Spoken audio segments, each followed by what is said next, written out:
टूटे हुए दरवाजों के चौखट के बीचों बीच अध्यांश खड़ा था।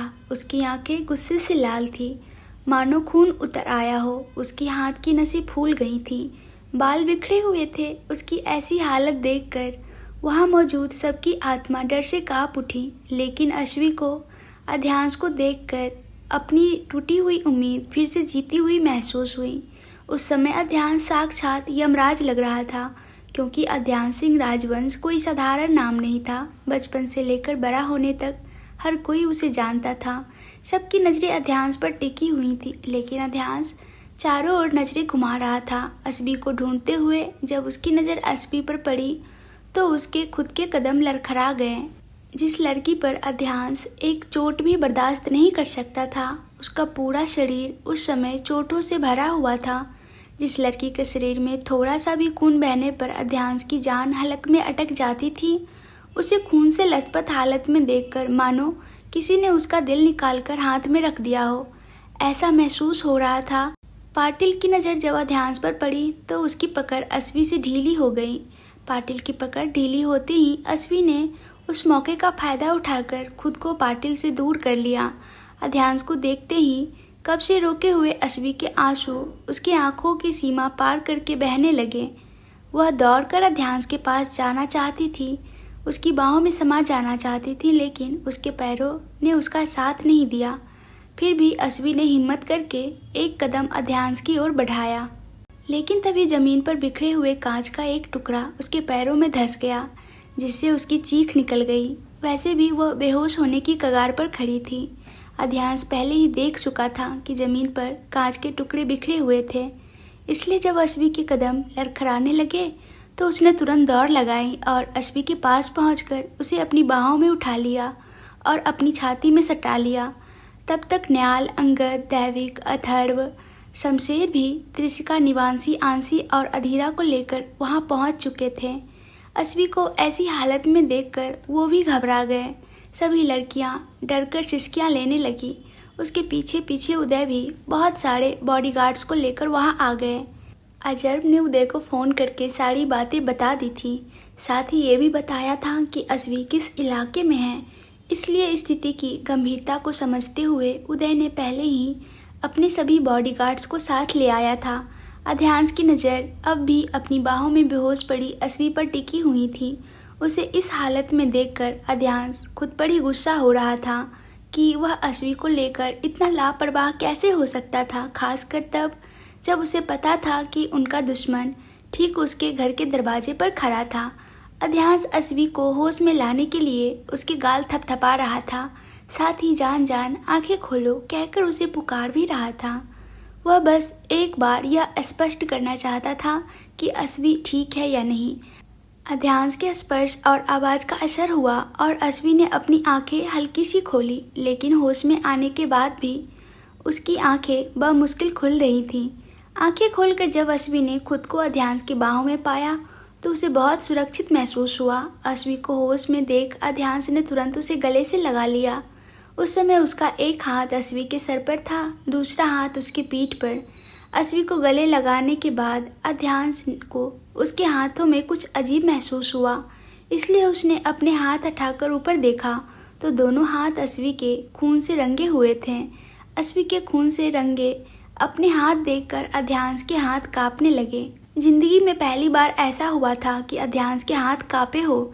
अध्यांश अश्वी को जल्द से जल्द अस्पताल ले जाना चाहता था, लेकिन इससे पहले कि वह कुछ सोच पाता उसे पाटिल की आवाज़ सुनाई दी। मिस्टर राजवंश, अगर आप पहले इस लड़की की मजा लेना चाहते हैं तो आप इसे ले जा सकते हैं, मुझे कोई प्रॉब्लम नहीं है। मैं कोई और लड़की पसंद कर लूँगा, लेकिन आज की रात के बाद आप इसे मुझे दे देना। मुझे इसे एक बार अपने बिस्तर पर ले जाना है यार। भगवान ने इसे कितनी खूबसूरती से बनाया होगा, देखो ना कितनी मक्खन जैसी। अगर ऐसी लड़की मिल जाए तो सच में ज़िंदगी बन जाए। इतना कहकर पाटिल ने अपने होठों पर जीभ फेर ली। अश्वी के लिए इतना घटिया शब्द सुनकर अध्यांश का गुस्सा सारी हदें पार कर गया। उसने कभी सपने में भी नहीं सोचा था कि किसी दिन उसे अश्वी के लिए यह सब कुछ सुनना पड़ेगा। गुस्से में उसकी आंखों में खून उतर आया, उसकी नसें फूलने लगी। अध्यांश गुस्से में दहाड़ उठा, चुप हो जा नालायक, नहीं तो तेरी जुबान खींचकर तेरी हाथ में दे दूंगा। अरे मिस्टर राजवंश, क्यों इतना गुस्सा हो रहे हो आप? अगर आपको यह लड़की सिर्फ एक रात के लिए नहीं बल्कि ज़्यादा समय के लिए चाहिए तो भी आप इसे रख सकते हैं। बस एक बार मुझे दे दीजिए प्लीज़। बदले में जितने भी शेयर्स आपको मेरी कंपनी के चाहिए होंगे मैं देने को तैयार हूँ। अध्यांश के इतने गुस्से के बावजूद भी पाटिल अपनी बेशर्मी छोड़ने को तैयार नहीं था। हाँ साहब, पाटिल साहब सही कह रहे हैं। अगर आपको यह कोहिनूर चाहिए तो ले जाइए, लेकिन पहले आपको इसकी कीमत चुकानी होगी, क्योंकि मुफ्त में तो यहाँ की हवा भी नहीं मिलती और यह तो खजाने का कोहिनूर है और आपको पता ही होगा कि कोहिनूर तो बेशकीमती होता है। पाटिल को इतनी सहजता से अध्यान से चर्चा करते देख सावित्री ने भी बोलने की हिम्मत की। पाटिल और सावित्री के शब्दों ने अस्वी को अंदर से तोड़ दिया। उसे फिर से वह 3 साल का जीवन याद आ गया जो उसने जिया था। उस समय भी लोग उसे ऐसे ही कुछ शब्दों से नवाजते थे। वह सब याद आते ही अस्वी को खुद से नफरत होने लगी। डॉक्टर सारंग ने पहले ही अध्यांश को बताया था कि बार बार अगर अस्वी के सामने उसका अतीत आएगा तो वह खुद को खत्म करने जैसा कदम भी उठा सकती हैं। आज डॉक्टर की बात पूरी तरह से साबित हुई। अस्वी ने खुद को खत्म करने के लिए अध्यांश की नज़र से बचाकर अपने हाथ में कांच का टुकड़ा अपनी गर्दन की तरफ रख लिया, लेकिन उसके हाथ कुछ और हरकत कर पाते उससे पहले ही अध्यांश ने उसके हाथ को मजबूती से पकड़ लिया। अध्यांश के ऐसा करने पर अस्वी ने आंसू भरी आंखों से अध्यांश की ओर देखा तो अध्यांश ने उसे देखकर नाम में सर हिलाया। पाटिल के शब्दों से अध्यांश पहले ही उबल रहा था। ऊपर से सावित्री की बातों ने उसके गुस्से की आग में घी डाल दिया। वह सावित्री और पाटिल की ओर देखकर गुस्से से दहाड़ उठा।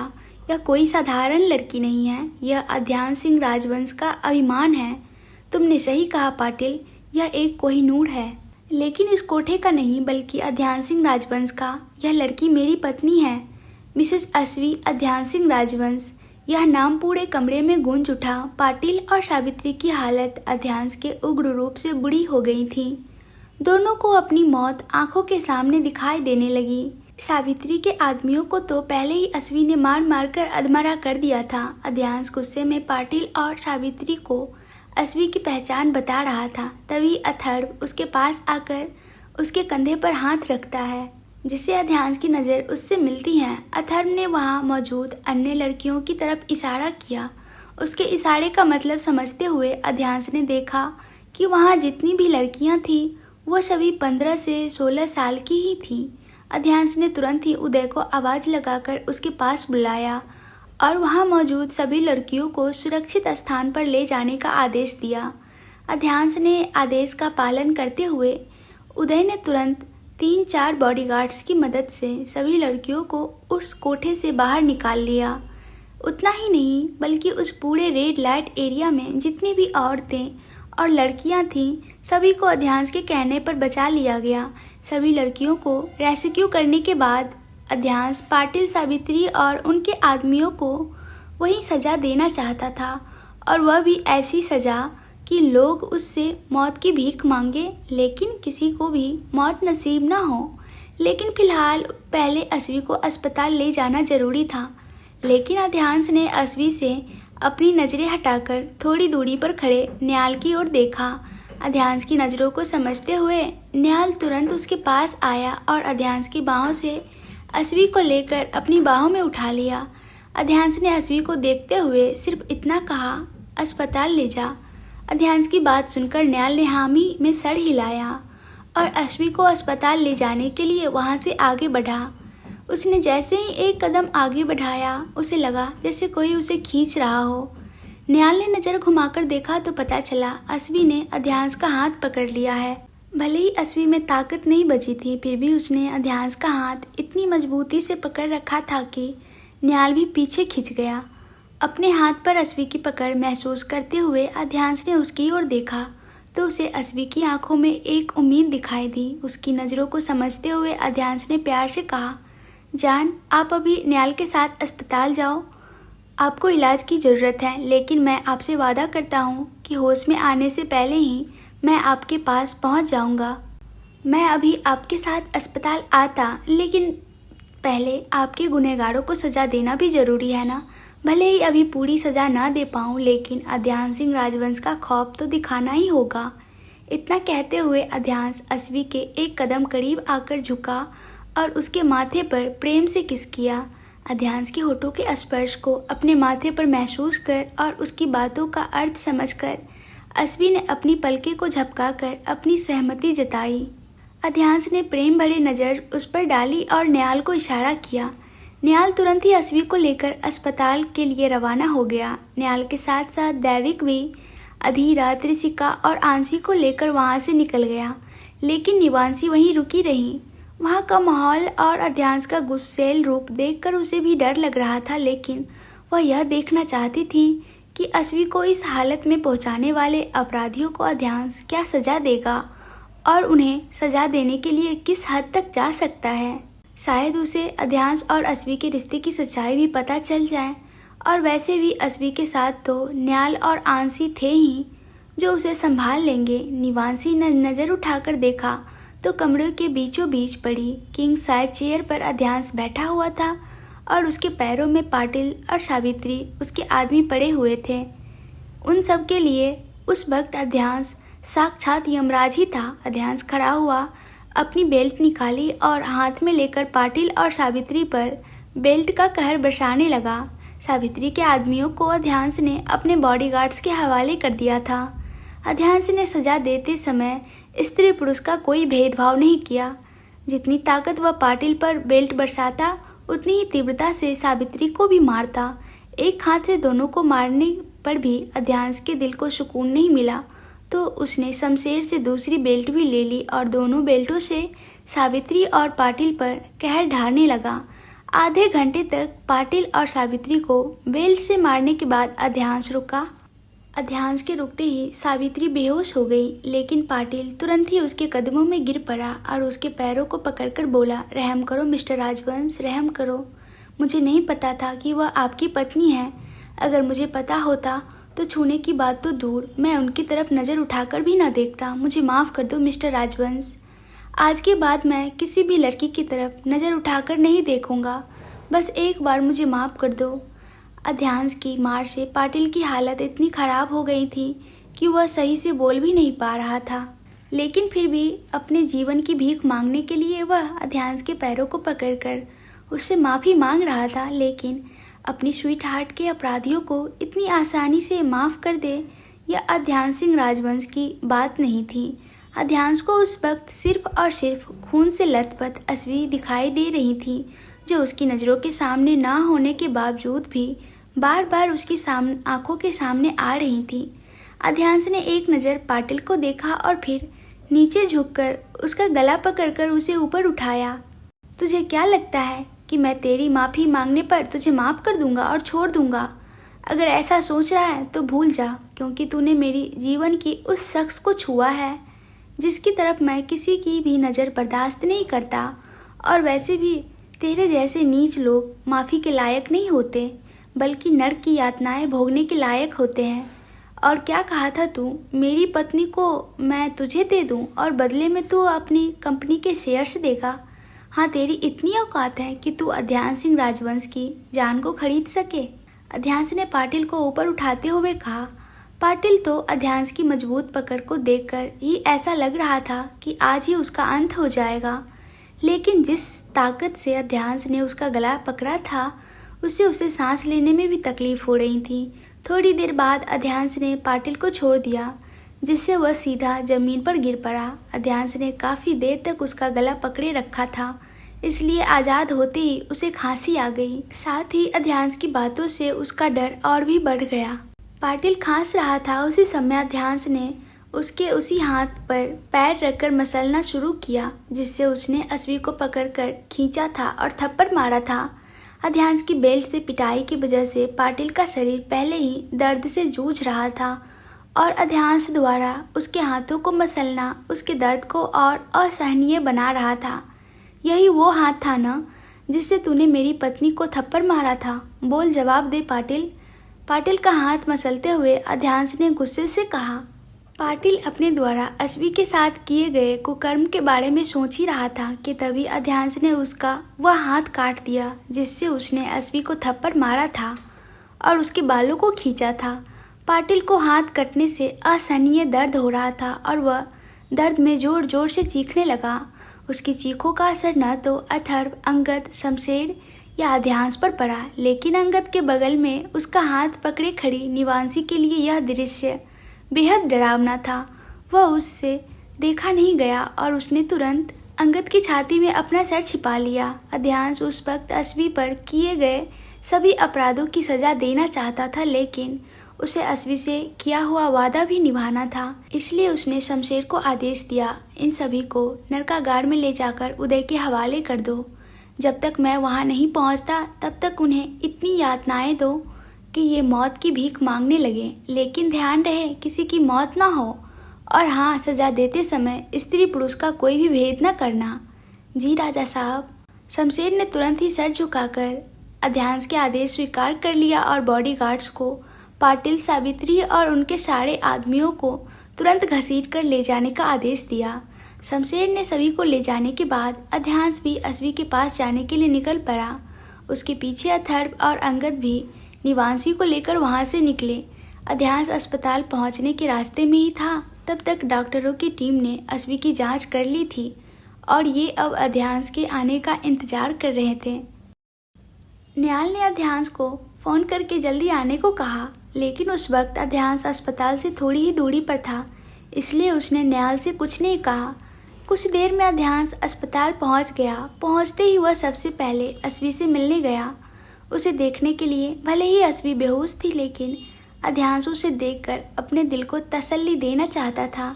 अस्वी को देखने के बाद अध्यांश उसके वार्ड से निकलकर अस्पताल के डीन के ऑफिस गया। दैविक ने उसे पहले ही बता दिया था कि डॉक्टर उससे मिलना चाहते हैं, इसलिए अध्यांश जल्दबाजी में डीन के कैबिन में पहुंचा। अध्यांश को देखकर डीन ने सबसे पहले उसे बैठने के लिए कहा। अध्यांश के बैठते ही डीन के साथ मौजूद डॉक्टर ने अस्वी की स्थिति के बारे में बताया। सर, मिसेज राजवंश सिंह के शरीर में कई हिस्सों पर कांच घुस गए हैं, जिससे उनका बहुत सारा खून बह चुका है। इसके अलावा सर के पीछे और माथे पर भी चोट आई है, जिससे उसकी हालत बहुत गंभीर है। अभी हमने कांच के टुकड़े निकाल दिए हैं, लेकिन उन्हें बचाने के लिए तुरंत खून की सख्त ज़रूरत है। डॉक्टर की पूरी बात सुनने के बाद अध्यांश ने तुरंत डॉक्टर से कहा, तो ब्लड बैंक से कहकर खून मंगवा लीजिए। इसमें मुझसे बात करने की क्या ज़रूरत है सर? मिसेज राजवंश सिंह का ब्लड ग्रुप ओ है, जो बेहद दुर्लभ है और शायद ही किसी ब्लड बैंक में मिले। हमारे अस्पताल के ब्लड बैंक में ओ ग्रुप का खून उपलब्ध नहीं है। हमने अस्पताल के अन्य अस्पतालों और ब्लड बैंकों में भी जांच करवाई है, लेकिन कहीं भी यह ब्लड ग्रुप उपलब्ध नहीं है। अगर मिसेज राजवंश के माता पिता में से किसी एक का ब्लड ग्रुप ओ है तो आप उन्हें बुला सकते हैं। डॉक्टर ने अध्यांश को अपनी मजबूरी समझाई। डॉक्टर की बात सुनकर अध्यांश सोचने लगा कि अस्वी के माता पिता मिसेज और मिसेज रैना तो अस्वी का चेहरा भी नहीं देखना पसंद करते। ऐसे में उससे खून लेने की उम्मीद करना बेकार था, इसलिए अध्यांश ने दूसरा रास्ता अपनाया। मैं खून का इंतजाम करता हूँ, यह कहकर अध्यांश कैबिन से बाहर निकला। बाहर आकर उसने सबसे पहले अस्पताल में जितने भी लोग थे, जैसे आंसी, निवांशी और न्याल, से उसने ब्लड ग्रुप के बारे में पूछा, लेकिन किसी का खून अस्वी से मेल नहीं खा रहा था। बाकी रहे दैविक, अथर्व, अंगद, ऋषिका, अधीरा, इन सब का ब्लड ग्रुप उसे पहले से ही पता था और उसमें से किसी का भी ओ नहीं था। अध्यांश को कहीं भी ओ ब्लड ग्रुप नहीं मिला, इसलिए उसने शमशेर और अजर्ब को दोहराया। अजर्ब से कहा कि राजवंश एम्पायर का काम करने वाले हर कर्मचारी के ब्लड ग्रुप की जांच करवाई जाए, लेकिन वहां भी अध्यांश को निराशा ही हाथ लगी। शमशेर के जरिए अध्यांश ने अपने जितने भी बिजनेस पार्टनर्स थे उनमें किसी का भी ब्लड ग्रुप ओ है या नहीं यह चेक करवाया, लेकिन कहीं भी ओ ब्लड ग्रुप नहीं मिला। बाकी सभी ने अपनी अपनी कोशिशें की, लेकिन सभी को निराशा ही मिली। सब अपनी अपनी तरह से जांच कर रहे थे कि तभी अजर्ब दौड़ता हुआ अध्यांश के पास आया। उसे हाँफते देखकर कोई भी समझ सकता था कि वह कितनी जल्दबाजी में आया होगा। अध्यांश के पास आकर बिना रुके उसने कहा, सर हुक्म सा, लेकिन हाँफने की वजह से वह आगे कुछ बोल नहीं पाया। अजर्व, हुक्म सा क्या? अजर्व के बोलते रुक जाने पर अध्यांश ने अधीर होकर पूछा। अध्यांश के पूछने पर भी अजर्व कुछ क्षणों तक चुप ही रहा। वह बोलना चाहता था लेकिन सांस फूलने की वजह से वो बोल नहीं पा रहा था। कुछ क्षणों के बाद जब उसकी सांस सामान्य हुई तो उसने अध्यांश को बताया, सर, हुक्म सा का ब्लड ग्रुप ओ है। अजर्व की बात सुनकर अध्यांश को उम्मीद की किरण नजर आई। अजर्व द्वारा दी गई यह खबर अध्यांश के लिए सूखी जमीन पर बारिश की पहली बूंद की तरह थी। जब सभी ने उम्मीद छोड़ दी थी तब हुक्म सा ने उसके लिए और ख़ास तौर पर अश्वी और अध्यांश के लिए भगवान बनकर आए थे। जैसे ही अजर्व ने बताया कि हुक्म सा का ब्लड ग्रुप ओ है, अध्यांश ने तुरंत अपने दोस्तों को अश्वी का ध्यान रखने के लिए कहा और हुक्म सा को मनाने के लिए उनके घर जाने के लिए निकल पड़ा। अस्पताल से हुक्म सा का घर आधे घंटे की दूरी पर था, जिसे अध्यांश ने मात्र 15 मिनट में तय कर लिया। हुक्म सा के घर पहुंचते ही अध्यांश ने अपनी गाड़ी घर के सामने ही पार्क और गाड़ी से उतरकर घर के अंदर जाने के लिए दौड़ लगाई। उस समय रात के लगभग 9 बज रहे थे। हुक्म सा और रानी सा दोनों हॉल में ही बैठे थे, किसी विषय पर चर्चा कर रहे थे। तभी अध्यांश वहां पहुंचा। इतनी रात को अध्यांश को अपने घर में देखकर हुक्म सा और रानी सा दोनों को आश्चर्य हुआ, खासकर तब जब से उसकी बेटी अश्वी बेहोशी की हालत में घर से गई थी। तब से दोनों पति पत्नी ने यह उम्मीद छोड़ दी थी कि वह कभी भी उसके घर आएंगे। अपने आश्चर्य को एक तरफ रखते हुए हुक्म सा उठे और अध्यांश के पास आए। अध्यांश की हालत देखकर दोनों पति पत्नी ने अनुमान लगा लिया था कि जरूर कोई गंभीर घटना घटी है, तभी अध्यांश इस हालत में उसके घर आया है। अध्यांश की बुरी हालत देखकर हुक्म सा ने पहले ही उसे पकड़कर सोफे पर बिठाया। हुक्म रानी सा ने बंसुरी को बुलाकर अध्यांश के लिए पानी मंगवाया। हुक्म रानी सा की आवाज़ सुनकर बंसुरी तुरंत पानी लेकर आई। हुक्म सा ने उससे पानी लेकर अध्यांश को पिलाया। अध्यांश ने एक ही घूंट में पानी गटक दिया। अध्यांश थोड़ी शांत हुआ तो हुक्म सा ने उससे उसके घर के आने का कारण पूछा। जवाब में अध्यांश ने अश्वी के साथ जो कुछ हुआ सब कुछ बता दिया, साथ ही डॉक्टर के पास हुई बातचीत भी बताई और यह भी बताया कि वह किस उद्देश्य से उनके घर आया है। अध्यांश से अश्वी की हालत के बारे में जानकर हुक्म सा और रानी सा दोनों बहुत दुख हुए। अश्वी के लिए उन्हें सहानुभूति भी हुई।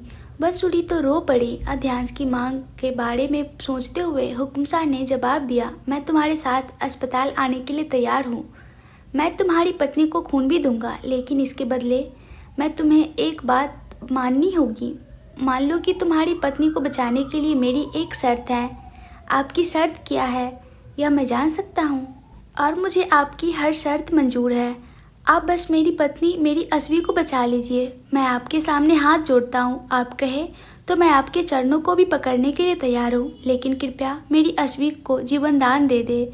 मैं जीवन भर आपका एहसान मानूंगा। हुक्म सा की बात सुनकर अध्यांश ने तुरंत उसके सामने हाथ जोड़कर कहा, जिस बात के लिए हुक्म सा पिछले 1 साल से अध्यांश के पीछे पड़े थे कि वह मान जाए, आज अध्यांश ने बिना किसी आनाकानी के अश्वी को बचाने के लिए आसानी से मान लिए। अध्यांश को इस तरह किसी के सामने झुकते हुए देखकर हुक्म सा और रानी सा मुस्कुराने लगे। कभी भी किसी के सामने ना झुकने वाला अध्यांश सिंह राजवंश आज अपने प्रेम अपनी पत्नी को बचाने के लिए झुक गया। यह तो उसका अश्वी के लिए प्रेम था जो उसने कभी नहीं किया था, लेकिन आज उसने जो कर दिया। लेकिन अध्यांश के पास इस सब पर सोचने का समय ही नहीं था। उसके लिए केवल और केवल उसकी अश्वी ही महत्वपूर्ण थी। हुक्म सा के आने की तैयारी हो गए, इसलिए अध्यांश ने बिना किसी पल विलंब किए घर से बाहर निकला, अपनी गाड़ी में बैठ गया। अध्यांश के पीछे पीछे हुक्म सा और हुक्म रानी सा और बंसुरी भी अस्पताल जाने के लिए निकल पड़े। हुक्म सा की गाड़ी निकलते ही अध्यांश की गाड़ी भी उसके पीछे पीछे हो ली, अपनी अश्वी से मिलने के लिए। अस्पताल में अश्वी की हालत समय के साथ और भी खराब होती जा रही थी। डॉक्टर ने वार्ड के बाहर खड़े न्याल और देवी के साथ कई बार बात की कि उन्हें जल्द से जल्द अध्यांश को अस्पताल बुला लेना चाहिए, लेकिन अध्यांश के साथ कोई संपर्क ही नहीं हो पा रहा था। एक और अध्यांश के संपर्क नहीं हो रहा था और दूसरी ओर अश्वी की पल्स घटती जा रही थी। डॉक्टरों की टीम ने उसके शरीर से कांच निकालकर घाव पर दवा लगाए ड्रेसिंग कर दी थी, लेकिन उसके शरीर में खून की कमी के कारण वह जीवित नहीं रह पा रही थी। परिणाम स्वरूप हर क्षण अश्वी की तबीयत खराब होती जा रही थी। वार्ड के बाहर बैठे अश्वी और अध्यांश के दोस्त भी अश्वी के लिए चिंतित थे। सभी हाथ जोड़कर भगवान से प्रार्थना कर रहे थे कि अश्वी ठीक हो जाए। सब चिंता में वार्ड के बाहर इधर उधर घूम रहे थे। तभी अध्यांश हुक्म शाह और रानी शाह को लेकर वहां पहुंच गए। अध्यांश ने हुक्म शाह को आते ही डॉक्टर के पास भेज दिया और खुद अश्वी के वार्ड के बाहर खड़े होकर दरवाजे पर लगे छोटे से कांच से अश्वी को ही देख रहा था। थोड़ी देर बाद हुक्म शाह अश्वी को खून देकर वापस आए। सभी अध्यांश को हिम्मत दे रहे थे, लेकिन अध्यांश तो बस अपनी अश्वी के साथ बिताए गए समय की यादों में खोया हुआ था। थोड़ी देर बाद उदय भी अस्पताल पहुंच गया। सभी ने देखा कि उसके साथ एक 22-23 साल का युवक भी था। उस युवक को वहां कोई नहीं पहचानता था, इसलिए सब उस युवक को देख रहे थे, लेकिन उसने सभी को नजरअंदाज करते हुए उदय उस युवक को लेकर अध्यांश के पास आया और उसके कान में कुछ कहा। अध्यांश तो उस युवक को देखते ही पहचान गया था। शमशेर की बात सुनकर अध्यांश ने एक बार डॉक्टर के साथ कुछ बात की। डॉक्टर को भी अध्यांश की बात सही लगी, इसलिए उन्होंने तुरंत अध्यांश की बात को मान लिया और वह डॉक्टर उस युवक को अपने साथ ले गए। युवक के जाने के बाद दैविक अथर्व अध्यांश के पास आए। वो दोनों उस युवक के बारे में जानना चाहते थे, साथ ही उन्हें यह भी जानना था कि अध्यांश ने डॉक्टर के साथ क्या बात की। लेकिन अध्यांश की हालत देखकर उनमें से एक ने भी अध्यांश से यह पूछने की हिम्मत नहीं की। अथर्व और दैविक तो सही से पूछ सके, लेकिन उसकी आंखों में जो सवाल था वह अध्यांश ठीक से समझ रहा था और इसलिए उन्होंने बिना पूछे ही उन दोनों को बताया। डॉक्टर के साथ अंदर जो युवक गया है उसे मैं थोड़ी देर पहले ही मिला था। जिस दिन अश्वी शिमला गई थी उस रात अध्यांश ने अपने दोनों दोस्तों को उस युवक के साथ कैसे मुलाकात हुई यह बात बताया। वह युवक कोई और नहीं बल्कि सड़क के किनारे जो फूड स्टॉल लेकर खड़ा था, उसी स्टॉल पर अध्यांश ने अश्वी के लिए देर रात खाना बनाया था। वह फूड स्टॉल वाला लड़का था और शमशेर उसे अश्वी को खून देने के लिए लाया था। उसका ब्लड ग्रुप भी ओ था। अब तो फिलहाल खून की जरूरत नहीं थी, लेकिन शायद जरूरत पड़े, यह सोचकर अध्यांश ने डॉक्टर से बात की और उसका खून लेकर उसे स्टोर करवा दिया। अध्यांश के मन में कुछ और चल रहा था। उसके समाधान के लिए अध्यांश ने फिर एक बार डॉक्टर से मिलने उसके केबिन गया। जो वह सोच रहा था वह अध्यांश ने डॉक्टर को बताया और उन्हें अपनी मदद करने के लिए कहा। अस्पताल पूरी तरह से अध्यांश का था, इसलिए डॉक्टर को नहीं कहने की हिम्मत नहीं थी। डॉक्टर ने अध्यांश की बात मान ली। अध्यांश ने डॉक्टर को सख्त शब्दों में समझाया कि वह दोनों के बीच हुई यह बात एक राज ही रहे। डॉक्टर के पास उसकी बात मानने के अलावा कोई विकल्प नहीं था। रात भर सभी के लिए चौंकाने वाला समय बीता। सभी इसी सोच में थे कि अश्वी ठीक तो हो जाएगी ना। ऊपर से एक और टेंशन यह थी कि अगले दिन दैविक और आंशी की शादी थी, वह कैसे हो सकेंगी।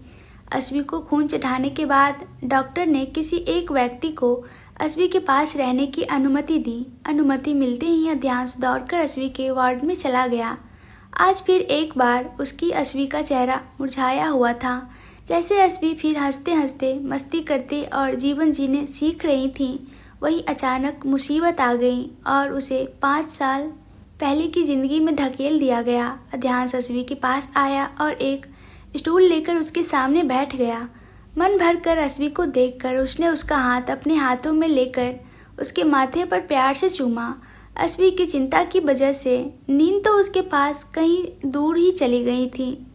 अंदर अध्यांश और बाहर उसके दोस्त अश्वी की चिंता में खाए पिए बिना पूरी रात बैठे रहे। सभी को अश्वी की चिंता थी, जबकि दैविक और आंशी के मन में कुछ और ही चल रहा था। पूरी रात विचार करने के बाद दैविक और आंशी आखिरकार सुबह सुबह एक निर्णय पर पहुंचे। अपना लिया हुआ निर्णय अपने दोस्तों को बताने के लिए दैविक और आंशी उसके पास आए और सभी को अपना निर्णय सुनाया। दैविक और आंशी का लिया हुआ निर्णय सुनकर सभी के पैरों तले जमीन खिसक गई। किसी को विश्वास नहीं हो रहा था कि वो दोनों ऐसा कोई निर्णय ले सकते हैं, वह भी तब जब उनकी शादी में बस थोड़ी ही देर रह गई थी, थोड़े ही घंटे बाकी रह गए थे। सभी लोग दैविक और आंशी को समझाने लगे कि वो अपना निर्णय बदल दें, लेकिन उनमें से कोई भी मानने को तैयार नहीं था। वार्ड के बाहर हो रही हलचल सुनकर अध्यांश भी वार्ड के बाहर आया। उसने देखा कि सभी दैविक और आंसी को समझाने में लगे हैं। अध्यांश को इस बारे में कुछ पता नहीं था, इसलिए उसने अंगद से पूछा। तो जवाब में अंगद ने दैविक और आंसी द्वारा लिया गया निर्णय बताया। सभी की तरह अध्यांश भी दैविक और आंसी की बात से सहमत नहीं था। अध्यांश ने समझाने के लिए उसके पास गया। वह कुछ बोले इससे पहले ही वार्ड के अंदर से कुछ गिरने की आवाज़ आई। आवाज़ सुनकर अध्यांश घबरा गया और वह दौड़कर अंदर गया। उसके पीछे बाकी सभी भी अंदर पहुंचे। अंदर असवी कहीं नहीं थी। असवी को ना देखकर अध्यांश का मन जैसे कुछ अशुभ घटित होने वाला है ऐसा सोचकर घबराने लगा। असवी कहीं नजर नहीं आ रही थी। आवाज़ किस चीज़ की आई थी यह देखने के लिए उसकी नज़र नीचे ज़मीन पर गई तो वहाँ दवाइयाँ और मेडिकल के उपकरणों से भरी एक ट्रे पड़ी थी और ठीक उसके बगल में बिस्तर के नीचे असवी भी पड़ी थी, जिसके हाथ में एक सर्जिकल चाकू था जिसे उसने अपने कंधे पर फेर लिया था और जिसके कारण सर्जिकल चाकू से खून बह रहा था। यह सब देखकर ही अध्यांश को समझ आ गया कि असवी ने आत्महत्या करने की कोशिश की है। असवी को ऐसी हालत में देखकर अध्यांश की सांसें थम गई। उसके पीछे पीछे आए सभी लोग भी अस्तबद्ध रह गए। किसी ने भी नहीं सोचा था कि असवी ऐसा कुछ करेंगी। अध्यांश लंबे कदम भरते हुए असवी के पास आया और उसके हाथ से सर्जिकल चाकू छीन लिया, लेकिन तब तक बहुत देर हो चुकी थी। असवी ने अपने कंधे पर उस चाकू को फेर लिया था और वहां से खून भी बहने लगा था।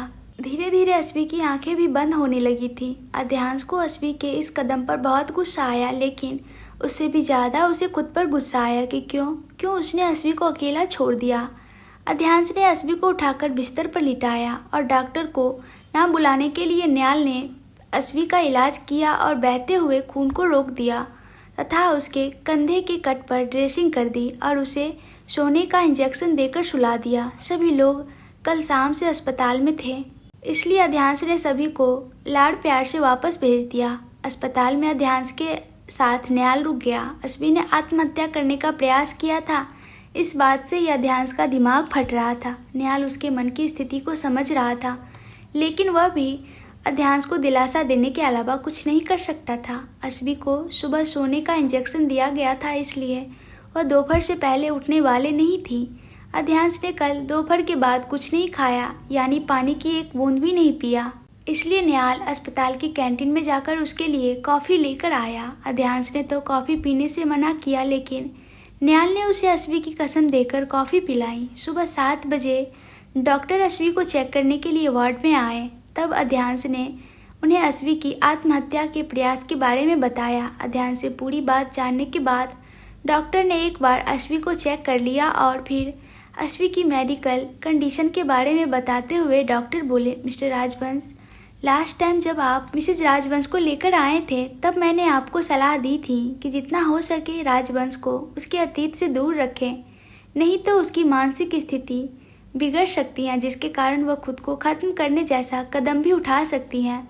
आज मेरा यह डर भी साबित हुआ।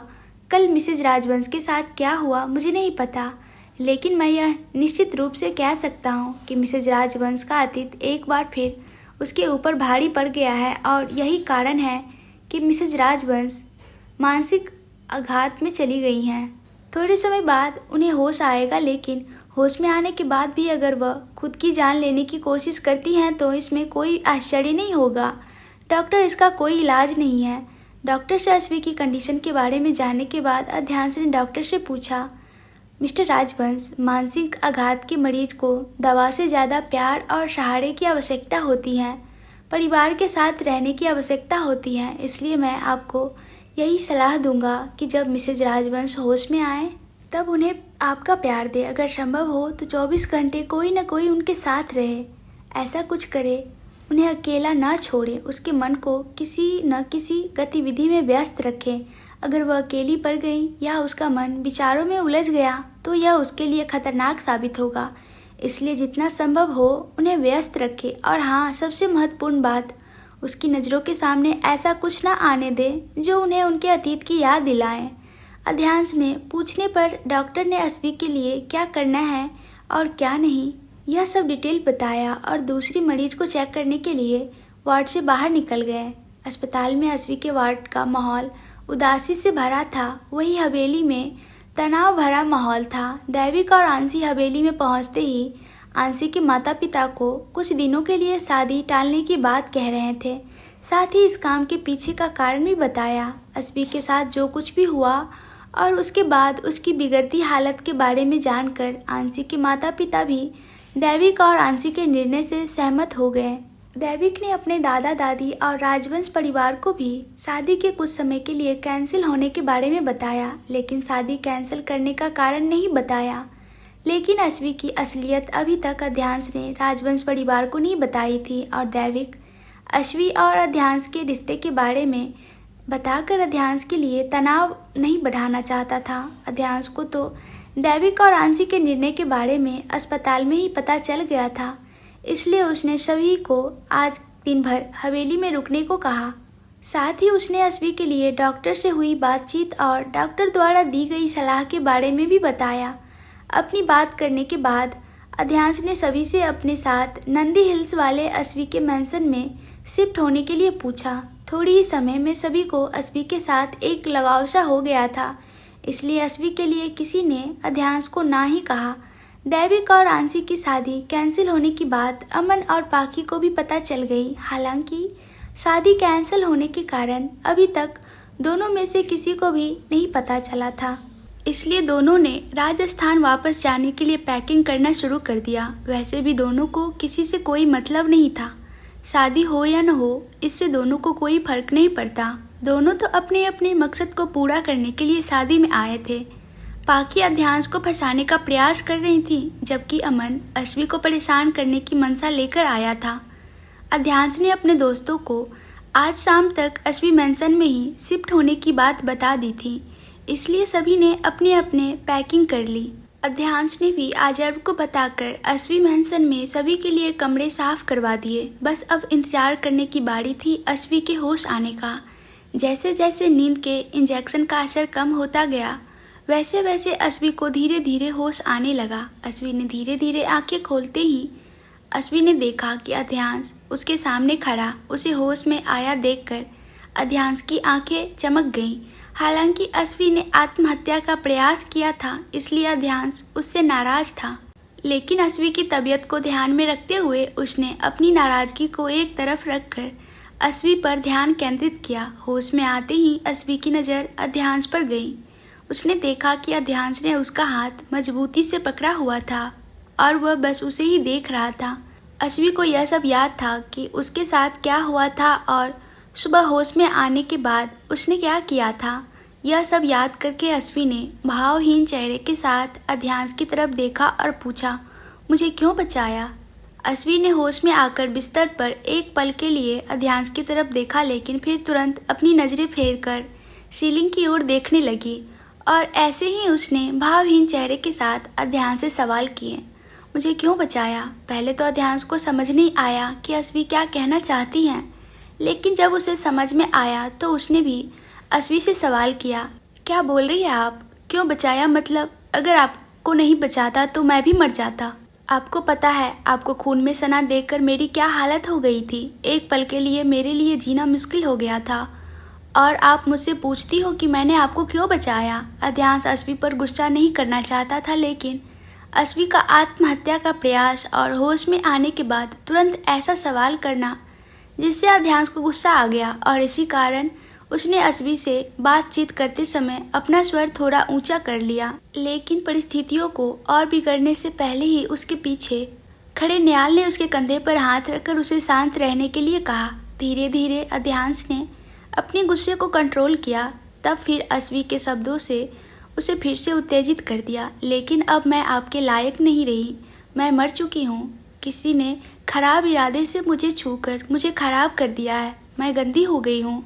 मैं आपके लायक नहीं रही, मैं तो किसी के भी लायक नहीं रही। मुझे खुद से नफरत हो गई है। प्लीज़ अध्यांश, मुझे इस दर्द और इस तकलीफ से आज़ाद कर दो। प्लीज़ अध्यांश, मैं आपसे हाथ जोड़कर कहती हूँ, प्लीज़। यह बोलते बोलते अस्वी, जो पूरी तरह से भावहीन बैठी थी, अचानक बेतहासा रोने लगी। अस्वी को रोते देखकर अध्यांश का गुस्सा तो ठंडा हो गया, लेकिन यह जानकर उसका मन भी उदास हो गया कि अस्वी जीना नहीं चाहती। अध्यांश अस्वी का ध्यान रखना चाहता था, लेकिन न्याल के होने के कारण उसे थोड़ी सीमाएं महसूस हो रही थीं, इसलिए उसने पहले न्याल की ओर देखा, उसे वार्ड से बाहर जाने के लिए कहा। न्याल ने भी दोनों पति पत्नी को थोड़ी देर के लिए एकांत देने के लिए सही समझा और वार्ड से बाहर चला गया। न्याल के जाने के बाद अध्यांश ने जाकर दरवाज़ा अंदर से लॉक कर लिया और आकर अस्बी के पास बिस्तर पर बैठ गया। उसे पता था कि अब अस्बी को गुस्से में समझाने के बजाय प्यार से समझाना होगा, तभी वह पहले की तरह सामान्य हो पाएंगी। अध्यांश ने अस्बी के पास बैठते ही उसे अपनी गोद में ले लिया। अध्यांश के अचानक इस आलिंगन से अस्बी भी चौंक गई। आधे मिनट तक तो उसे समझ ही नहीं आया कि क्या हो रहा है, और जब अस्बी को समझ आया तो उसने तुरंत अध्यांश के आलिंगन से छुटकारा पाने के लिए हाथ पांव मारने लगी, लेकिन अध्यांश की पकड़ इतनी मजबूत थी कि वह खुद को छुड़वा नहीं सकी। इसके साथ ही बीतते क्षणों में अध्यांश की पकड़ और भी कसती गई। धीरे धीरे अस्बी ने खुद को अध्यांश की पकड़ से छुटाने की कोशिश करना बंद कर दिया। जब अस्बी ने हिलना बंद किया तब अध्यांश ने धीरे से अस्बी का चेहरा अपने छाती से बाहर निकाला, लेकिन अस्बी ने खुद को दूर नहीं किया। अध्यांश ने अस्बी की कमर के चारों तरफ अपने हाथ लपेटकर उसके माथे पर अपना माथा जोड़ा और फिर उसकी आंखों में प्यार से देखते हुए बोला, जान, किसने कहा कि आप मैली हो गई हैं?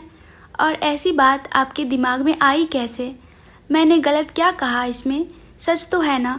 अध्यांश की प्यार भरी नजरें सहन करना अस्बी के लिए बर्दाश्त के बाहर हो रहा था, इसलिए उसने अपनी नजरें झुका ली। जान, ऐसे नजरें झुकाने से कुछ नहीं बदलेगा। हकीकत यही रहेगी कि आप मेरी जान हैं, और जितनी पवित्र आप कल थी उतनी ही पवित्र आज भी है। बाकी दुनिया क्या कहेंगी और क्या नहीं, इस बारे में सोचने की जरूरत नहीं है। आपका अध्यांश आपके साथ है, यही काफ़ी है। अध्यांश ने अस्बी की ठुड्डी पर कर उसका चेहरा ऊपर करते हुए कहा, अध्यांश, क्यों मेरे साथ ही ऐसा क्यों होता है? मेरे जीवन में खुशियाँ दस्तक दे ही रही थी, उसमें से यह सब मैंने किसी का क्या बिगाड़ा है कि मुझे ऐसी सज़ा मिली? जिन शब्दों और नज़रों को मैंने 5 साल तक सहा, जिन्हें मैं भूल चुकी थी, वह सब फिर से मेरे सामने आकर खड़े हो गए। अध्यांश के समझाने पर अस्बी थोड़ा शांत हुई, लेकिन उसके दिल का दर्द कम नहीं हुआ। उसका दर्द शब्दों के माध्यम से बाहर आने लगा। जान, शांत हो जाओ, अभी इस बारे में बात करने की और सोचने की ज़रूरत नहीं है। और मैं तो कहता हूँ कि अब सिर्फ अभी ही नहीं, जीवन में कभी भी इस बारे में सोचने की ज़रूरत नहीं है। और मैं वादा करता हूँ कि अब आपका जीवन सिर्फ खुशियों से भरा रहेगा, समझी? अब आप आराम करो। अध्यांश ने अस्बी को प्यार से समझाया, क्योंकि इस वक्त उसका प्यार ही अस्बी के हर दर्द और तकलीफ की दवा थी। अस्बी को आराम करने के लिए कहकर अध्यांश ने उसे बिस्तर पर लिटा दिया और खुद बिस्तर से उठा, लेकिन अस्बी ने तुरंत उसका हाथ पकड़ लिया। क्या हुआ जान? अस्बी ने ऐसे ही पीछे से हाथ पकड़ा, इसलिए अध्यांश ने उसकी ओर देखते हुए पूछा। अध्यांश ने अस्बी की आंखों में एक डर देखा, डर अध्यांश से दूर होने का, डर फिर से अस्बी को अध्यांश को खो देने का। मुझे ऐसे नींद नहीं आती। अध्यांश के पूछने पर अस्बी ने धीमी आवाज़ में कहा, 1 मिनट। अस्बी के कहने का मतलब समझ चुके अध्यांश ने अपने जूते उतारे और बिस्तर पर आकर अस्बी के पास लेट गए। अध्यांश के लेटते ही अस्बी उसके करीब आकर उसकी छाती पर अपना सर रख लिया। अध्यांश ने भी उसे अपने आलिंगन में समेट लिया। अध्यांश के आलिंगन में समाकर अस्बी ने खुद को सुरक्षित महसूस किया और धीरे धीरे अस्बी अध्यांश के आलिंगन में सो गई। अस्बी तो सो गई, लेकिन अध्यांश की आंखों से नींद कोसों दूर थी। वह बस एकटक अस्बी को निहारता रहा। उस समय अध्यांश के दिमाग में एक ही विचार चल रहा था कि उसका ऐसा कौन दुश्मन रातों रात खड़ा हो गया जिसने अस्बी को टारगेट किया। अध्यांश अस्बी को देखते देखते विचारों में खोया हुआ था। तभी वार्ड का दरवाज़ा किसी ने बाहर से खटखटाया। आवाज़ सुनकर अध्यांश विचारों से बाहर आया। उसे याद आया कि उसने दरवाज़ा अंदर से लॉक किया था, इसलिए अस्बी को धीरे से बिस्तर पर लेटाकर खुद बिस्तर से उठकर दरवाजे के पास जाकर उसे खोला। सामने न्याल के साथ दैविक, अथर्व, अंगद, ऋषिका, आंसी, निवांशी, अधीरा सभी लोग खड़े थे। अध्यांश ने दरवाज़ा खोला तो तुरंत ही सभी ने एकदम अध्यांश से पूछा कि भाभी कैसी है, क्या उन्हें होश आया था या नहीं। यदि इस तरह के शोरगुल को सुनते थोड़ी देर पहले ही सोई हुई अस्बी की नींद उड़ गई। उसने आंखें खोलकर दरवाजे की तरफ देखा। सभी को देखकर अस्वी की नज़रें झुक गईं। उसके मन में एक ही विचार आया कि ये सभी उनके बारे में क्या सोचेंगे। अध्यांश की नज़र अस्वी पर पड़ी और उसकी झुकी हुई नज़रें देखकर अध्यांश को समझ आ गया कि उस समय अस्वी के मन में क्या चल रहा है। अस्वी इस विषय पर ज़्यादा ना सोचे, इसलिए अध्यांश ने सभी को कहा, जान अभी हाल में ही सोकर उठी हैं, इसलिए अभी तुम सब उससे नहीं मिल सकते। यह कहकर उसने उन्हें वापस भेज दिया। अध्यांश का ऐसा सबको वापस भेज देना उन्हें पसंद नहीं आया, लेकिन न्याल ने सबको समझा दिया कि अध्यांश ने ऐसा क्यों किया। अस्वी की मानसिक स्थिति को समझते हुए किसी ने आगे कुछ नहीं कहा और अस्पताल से चले गए। बाद में सबके जाने के बाद अध्यांश अस्वी के पास आया और उसके सामने स्टूल पर बैठ गया। उसने अस्वी का हाथ पकड़ा और वहीं बैठा रहा। वह अस्वी की मनोदशा को समझता था, इसलिए फिलहाल उसने उसके साथ बात करने से परहेज किया। दोनों चुप बैठे रहे। थोड़ी देर बाद फिर से वार्ड का दरवाज़ा खुला। अध्यांश ने दरवाजे के खुलने की आवाज़ सुनकर देखा तो हुक्म शाह और हुक्म रानी शाह खड़े थे। अध्यांश ने मुस्कुराकर दोनों का स्वागत किया। हुक्म शाह और हुक्म रानी शाह ने आकर अस्वी से उसकी तबीयत के बारे में पूछा। फिर उसके बीच कुछ अन्य बातें हुई और फिर हुक्म शाह और हुक्म रानी शाह के जाने के बाद अध्यांश से रुखसती ली। वे दोनों दरवाजे तक पहुंचे ही थे कि हुक्म शाह ने फिर मुड़कर आए और अध्यांश के पास आए। अध्यांश को उनका वापस आना समझ नहीं आया। उन्होंने कुछ पूछने से पहले ही हुक्म शाह ने सामने से बात छेड़ी, राजा साहब, मेरी शर्त कब पूरी करेंगे? अब तो आपकी पत्नी भी ठीक है, तो जल्दी से अपनी शर्त पूरी करो। ऐसा कहकर हुक्म शाह ने अध्यांश की तरफ रहस्यमयी मुस्कान की, जो उसे चिढ़ाने के लिए थी। हुक्म शाह की बात सुनकर अध्यांश को गुस्सा आया, जबकि अस्वी शर्त के बारे में जानने के लिए उत्सुकता से अध्यांश को देख रही थी। इसी बीच हुक्म शाह अपनी बात कहकर चले गए, लेकिन अब अस्वी अपनी हालत का क्या करेंगी, यह सोचकर अध्यांश की हालत बिगड़ने लगी। इस कहानी का आगे का भाग आप लोग को सुनना है तो कमेंट्स करके ज़रूर से ज़रूर बताइएगा, और ये कहानी कैसी लग रही है ये भी बताइएगा, और ज़्यादा से ज़्यादा वीडियो पर लाइक और चैनल को सब्सक्राइब कर लीजिएगा।